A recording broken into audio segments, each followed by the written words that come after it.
7 चरण के चुनाव के 2 चरण समाप्त हो चुके हैं। इस 2 चरण में हमारे पार्टी का जो इंटरनल असेसमेंट है, इसके हिसाब से भारतीय जनता पार्टी और हमारे साथी दल मिलकर 100 के बहुत ज्यादा आगे हम निकल चुके हैं और हम बड़े विश्वास के साथ जनता के आशीर्वाद और समर्थन से 400 पार के हमारे लक्ष्य की ओर आगे बढ़ रहे हैं।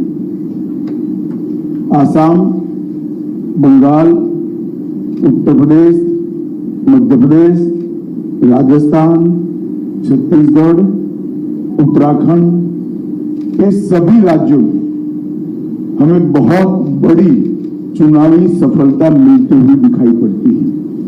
इसके साथ साथ कर्नाटक, तेलंगाना,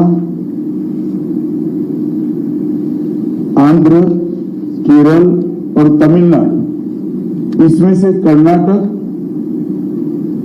तमिलनाडु और केरल, ये 3 राज्यों में मतदान हो चुका है, कुछ बाकी है, परंतु जो शुरुआती ट्रेंड मिले हैं, दक्षिण भारत में भी भारतीय जनता पार्टी को बहुत अच्छा रिस्पांस मिल रहा है और इसके कारण हमारा 400 पार का लक्ष्य हम निश्चित रूप से सिद्ध करेंगे कि हम सबका विश्वास बना है।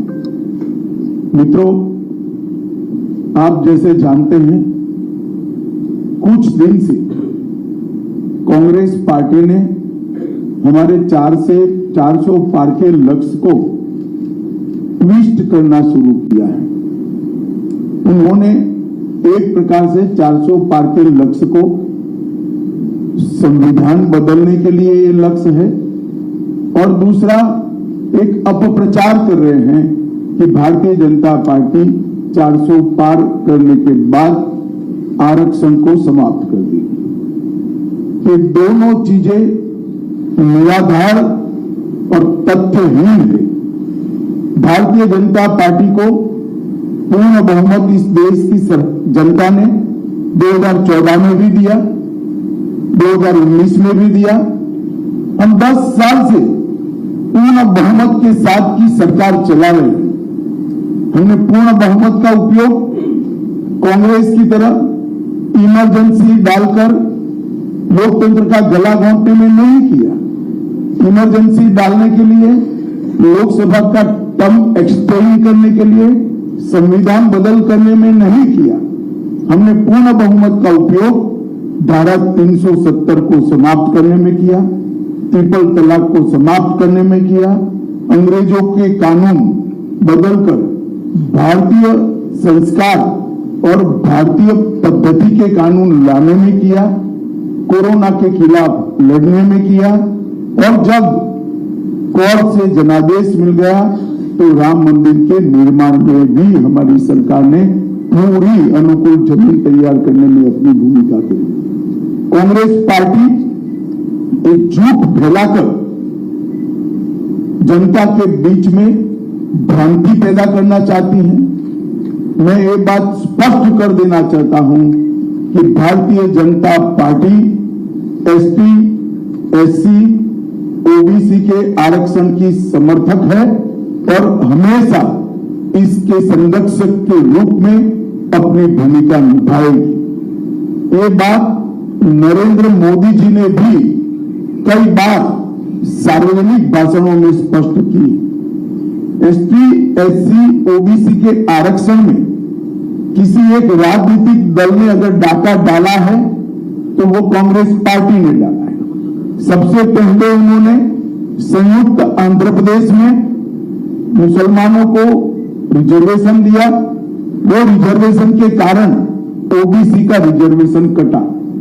उसके बाद में कर्नाटक में रातों रात कोई सर्वे के करे बगैर, पिछड़ापन तय करे बगैर सारे मुसलमानों को ओबीसी कैटेगरी में डालकर उनके लिए 4% का कोटा रिजर्व कर दिया।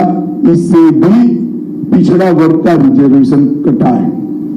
भारतीय जनता पार्टी स्पष्ट रूप से मानती है कि धर्म के आधार पर आरक्षण संविधान सम्मत नहीं है, गैर संवैधानिक है और जब भी इन राज्यों में हमारे पास अधिकार आएगा, हम एक धर्म के आधार पर लादे गए आरक्षण को समाप्त कर कर एसटी, एससी और ओबीसी को हम न्याय दिलाने का काम करेंगे। मित्रों, उनकी हताशा, निराशा इस स्तर पर पहुंच गई है कि उन्होंने मेरा और कुछ भाजपा नेताओं का फेक वीडियो बनाकर सबके बीच में सार्वजनिक की। मुख्यमंत्री, प्रदेश अध्यक्ष, इस कक्षा के व्यक्तियों ने भी इस फेक वीडियो को फॉरवर्ड करने का काम किया।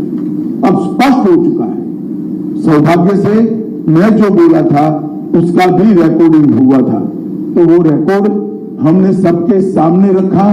दूध का दूध, पानी का पानी हो गया और आज कांग्रेस पार्टी के प्रमुख नेता क्रिमिनल ऑफेंस को फेस कर रहे हैं। ये जो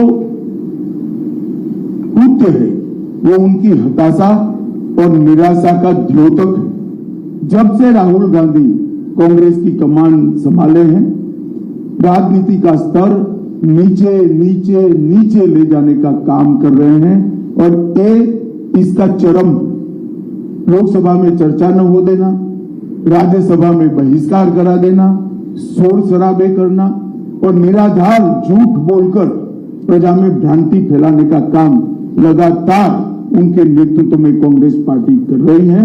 और मैं मानता हूं कि अब फेक वीडियो सर्कुलेट कर फर्जी टाइप का जन समर्थन प्राप्त करने का एक प्रयास एक बहुत निंदनीय है और भारतीय राजनीति में किसी प्रमुख दल के द्वारा कभी ऐसा नहीं किया गया। भाई और बहनों, मेरी आप सबसे करबद्ध निवेदन है, सत्य को जनता तक पहुंचाइए। जनता को गुमराह जो करना चाहते हैं उनको अपने सिद्धांतों के आधार पर, अपने कार्यक्रमों के आधार पर और अपने घोषणा पत्र के आधार पर चुनाव लड़ना चाहिए। फेक वीडियो सर्कुलेट कर नहीं, भारतीय जनता पार्टी के घोषणा पत्र को तोड़ मरोड़ कर जनता के बीच में झूठे तरीके से रखकर चुनाव नहीं लड़ना चाहिए। 1 मिनट के लिए ये वीडियो, दोनों ओरिजिनल वीडियो और फेक वीडियो मैं आप सबके सामने रखना चाहूंगा। उसके बाद में आपसे सवाल जवाब लेंगे। धन्यवाद। मैं यहाँ कहकर जाता हूँ, भारतीय जनता पार्टी आवाज भाई तो एक गैर संवैधानिक मुस्लिम रिजर्वेशन को हम समाप्त कर देंगे। भाई फिर से करना पड़ेगा, आवाज नहीं है।